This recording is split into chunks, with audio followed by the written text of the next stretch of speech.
नमस्कार प्यारे बच्चों, स्वागत है आप सभी का एक बार फिर से आपके अपने YouTube चैनल उड़ान कोचिंग इंस्टीट्यूट में। बच्चों, हमारा आरक्षी बैच जो चल रहा है इसमें मैं आपके लिए आज लेकर आया हूँ वर्णमाला का प्रैक्टिस सेट। बहुत ही इंपॉर्टेंट क्वेश्चन है, बहुत ही मजेदार क्वेश्चन है, एग्जाम्स में रिपीट होने वाले क्वेश्चन है। एक एक क्वेश्चन आपके लिए बहुत महत्वपूर्ण है, तो वीडियो में अंत तक जरूर बने रहिएगा, सारे क्वेश्चन देखिएगा और उनके साथ साथ में आपको उसको याद करने का जो मैंने आपको तरीका बताया था, रिकॉल कैसे करते हैं, वो मैं आपको समझाता हुआ चलूंगा। चलिए शुरू करते हैं बिना किसी देरी के। सबसे पहला क्वेश्चन देखते हैं, भाषा की सबसे छोटी इकाई है। तो आप सब जानते हैं भाषा की सबसे छोटी इकाई क्या होती है? वर्ण होती है, या फिर इसको हम क्या और बोलते हैं? ध्वनि। तो भाषा की सबसे छोटी इकाई हमारी क्या है? वर्ण है। इसको आप सीक्वेंस से याद करेंगे जो मैंने आपको बताया था। सबसे पहले क्या आता है? वाक्य, फिर पदबंध, फिर पद, फिर शब्द, उसके बाद अक्षर, फिर लास्ट में वर्ण। अक्षर से भी छोटा जो होता है हमारा वर्ण होता है, जिसको हम क्या कहते हैं? ध्वनि भी कहते हैं इसको हम। अगर आपको ऑप्शन में ध्वनि लिखा हुआ मिले तो आप ध्वनि या वर्ण में से ही किसी को टिक करेंगे। चलिए नेक्स्ट क्वेश्चन देखते हैं, वर्णमाला किसे कहते हैं? देखिए आपको बिल्कुल मैंने कल बहुत अच्छे से बताया था वर्णमाला किसे कहते हैं। वर्णमाला कहते हैं वर्णों के व्यवस्थित समूह को, यानी जिस क्रम में लिखा जाता है उसी क्रम में अगर लिखा होगा तभी उसे वर्णमाला कहेंगे, वरना उसे वर्णमाला नहीं कहेंगे। तो हमारा कौन सा ऑप्शन सही है? डी ऑप्शन हमारा एकदम सही है कि वर्णों के व्यवस्थित समूह को हम क्या कहते हैं? वर्णमाला कहते हैं। अब नेक्स्ट क्वेश्चन है, निम्न में से कंठ्य ध्वनियां कौन सी हैं? अब मैंने आपको लास्ट लेक्चर में क्या बताया था? उच्चारण स्थान बताए थे और उनको याद करने का एक बहुत ही सिंपल प्रोसेस बताया था कि आपको क्या याद रखना है। सबसे पहले जो हमारा आता है क्या? फर्स्ट नंबर पे कंठ्य, फिर तालु, फिर मूर्धा, फिर दंत्य, फिर ओष्ठ। तो जो पहला वर्ग है, पहला वर्ग आप सब जानते हैं का, खा, गा, घा, ड़ा। का वर्ग हमारा पहला वर्ग है। पहला वर्ग ही हमारा किस में आता है? सबसे पहले पार्ट में, कंठ में। तो का और खा हमारी क्या हो गई? कंठ ध्वनियां हो गई। नेक्स्ट क्वेश्चन देखते हैं, स्थान के आधार पर बताइए कि मूर्धन्य व्यंजन कौन से हैं।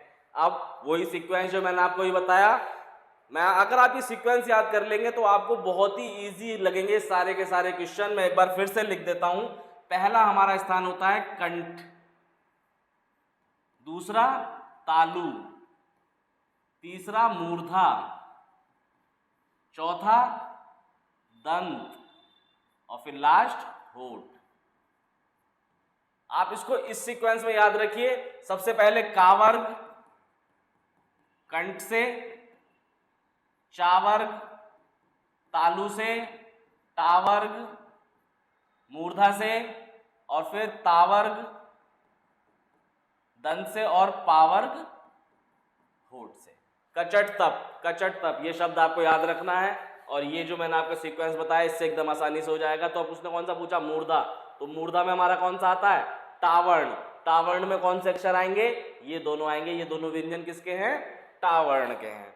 चलिए नेक्स्ट क्वेश्चन देखते हैं, निम्न में से अल्प प्राण कौन से हैं? अल्प प्राण मैंने आपको बताए थे, अल्प प्राण कैसे आएंगे? अल्टरनेट आते हैं। और सबसे पहले कौन सा आएगा?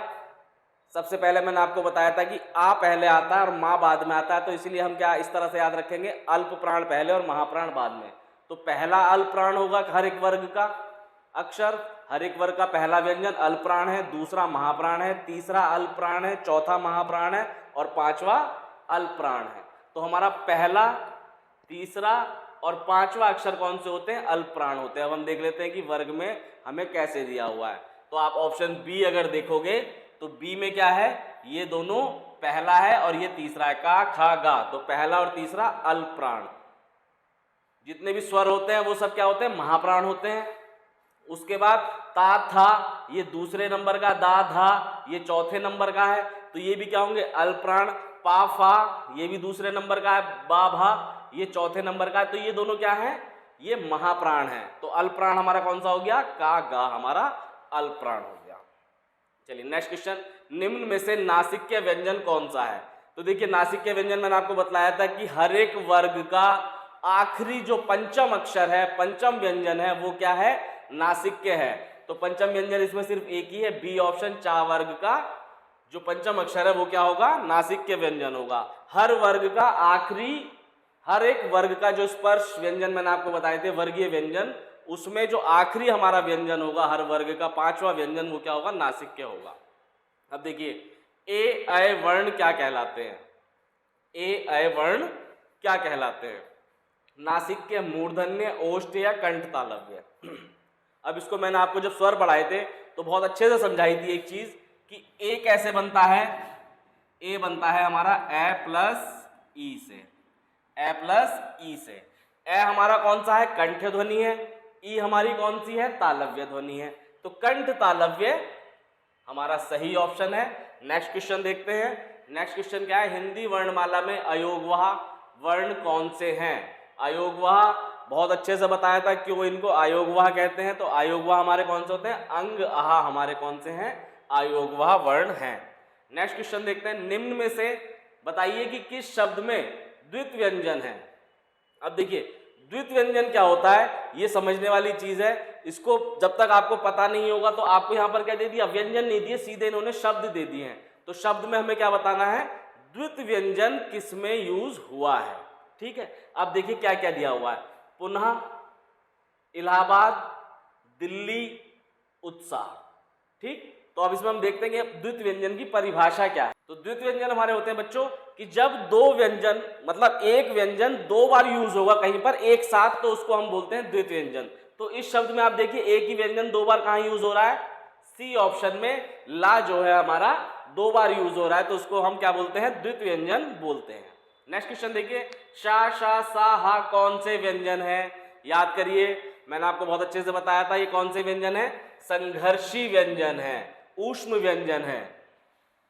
नेक्स्ट क्वेश्चन, निम्नलिखित में से बताइए कि नवीन विकसित ध्वनियां कौन सी हैं। नवीन विकसित ध्वनियां इनमें से कौन सी हैं।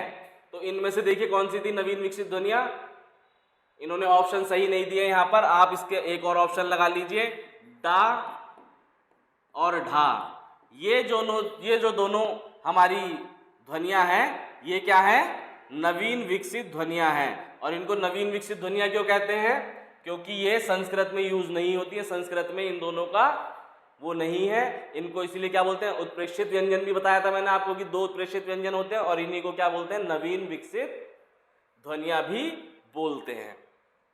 चलिए नेक्स्ट क्वेश्चन, निम्न में से कौन सा घोष वर्ण है। अब देखिए घोष का मतलब सघोष से ही है, यहाँ पे अघोष से नहीं है। अगर वो घोष लिख रहा है और इसी की जगह वो क्या लिख सकता है, इसी की जगह वो सघोष भी लिख सकता है। घोष लिख दे या सघोष लिख दे एक ही बात है। तो हमें बताना है इनमें से कौन सी ध्वनि जो है हमारी सघोष है। अब देखिए मैंने आपको कल बताया था कि हमारी दो ध्वनियां होती है, कौन सी, अघोष और सघोष। अब इनमें से शुरुआत के क्या होते हैं, जो हमारे 5 वर्ण हैं, हर वर्ग के जो 5 वर्ण हैं, पहला, दूसरा, तीसरा, चौथा और 5वां, जैसे का, खा, गा, घा, णा, चा, छा, तो शुरुआत के जो 2 वर्ण होते हैं वो होते हैं अघोष। शुरुआत के 2 वर्ण क्या होते हैं, अघोष होते हैं, और बाद के तीनों वर्ण क्या होते हैं, सघोष होते हैं। इसको आप कैसे याद रखेंगे कि पहले आ आता है बाद में सा आता है, इस तरह से आप याद रख सकते हो। बस ये चीज याद रखना कि शुरुआत के 2 अघोष होते हैं, बाद के 3 सघोष होते हैं। तो अब देख लेते हैं भाई, ये तो खा क्या है हमारा, शुरुआत के 2 में ही आ जाता है, तो ये तो नहीं है। चा शुरुआत के 2 में आ जाता है, ये भी नहीं है। माँ देखिए कहां पर आता है, ता, था, दा, पा, फा, बा, भा, मा। तो माँ क्या है हमारा 5वें नंबर पर आता है, और था कौन से पर आता है, दूसरे पर आता है, तो ये भी नहीं होगा। तो हमारा अघोष सघोष कौन सा हो गया, हमारा माँ जो है ये सघोष वर्ण है। चलिए नेक्स्ट देखते हैं, कौन सा अमानक वर्ण है। इनमें से हम किस वर्ण को अमानक बोलते हैं। तो देखिए कौन से ऑप्शन हमारे, खा, घा, मा और धा। ये 3 जो है इनमें से अमानक वर्ण कौन सा होगा, ये हमें बतलाना है।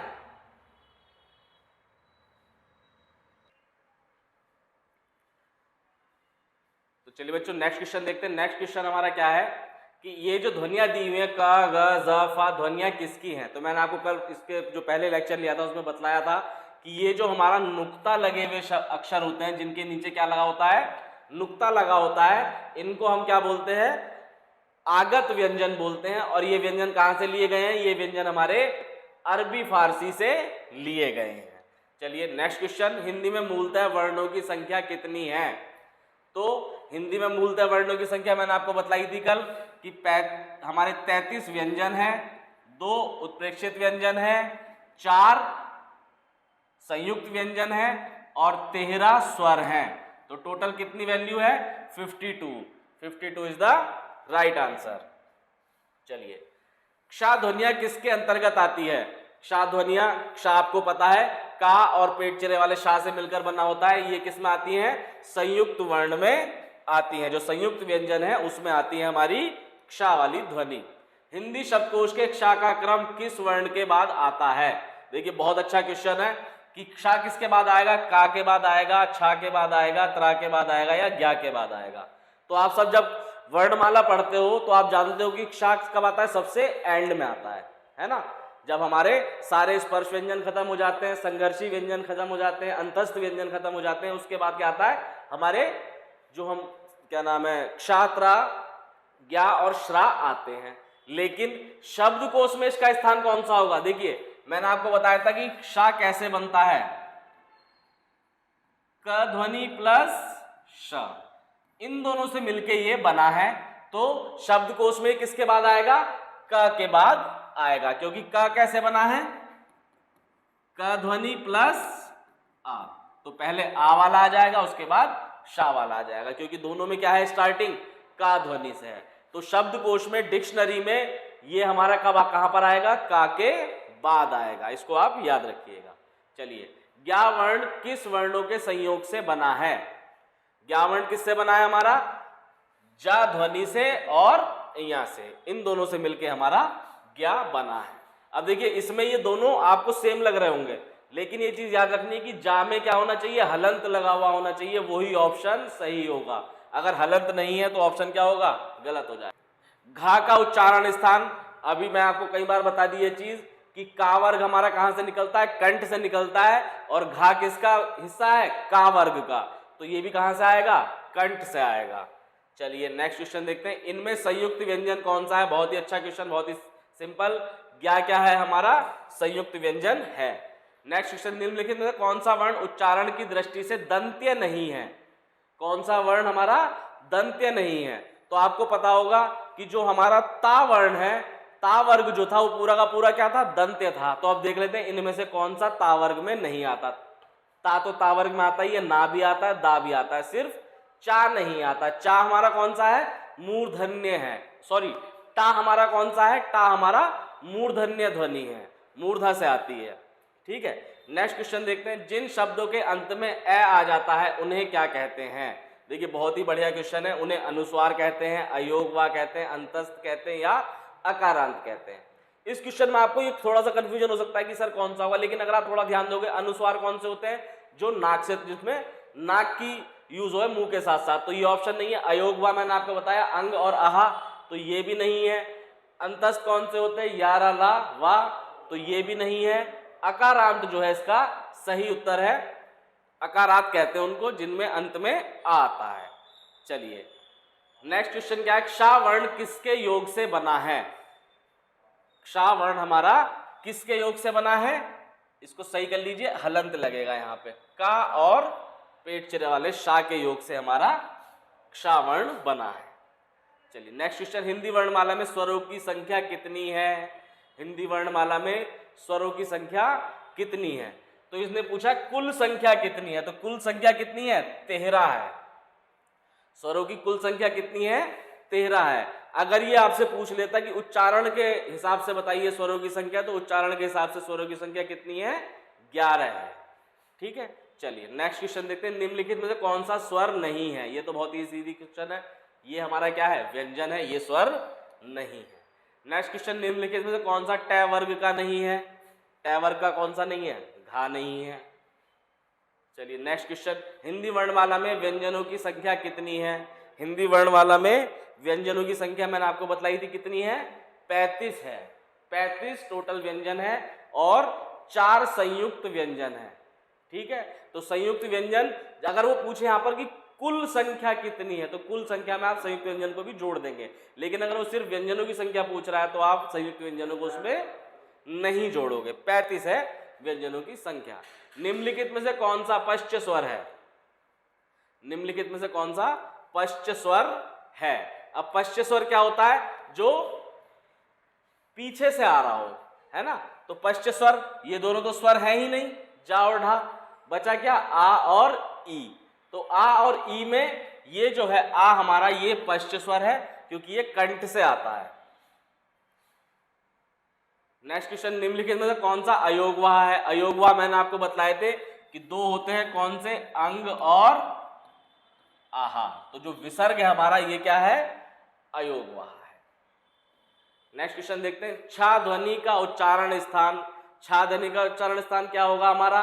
कंठ, तालव्य, दूसरे नंबर पर तालव्य, का, चा, दूसरे नंबर पर चा।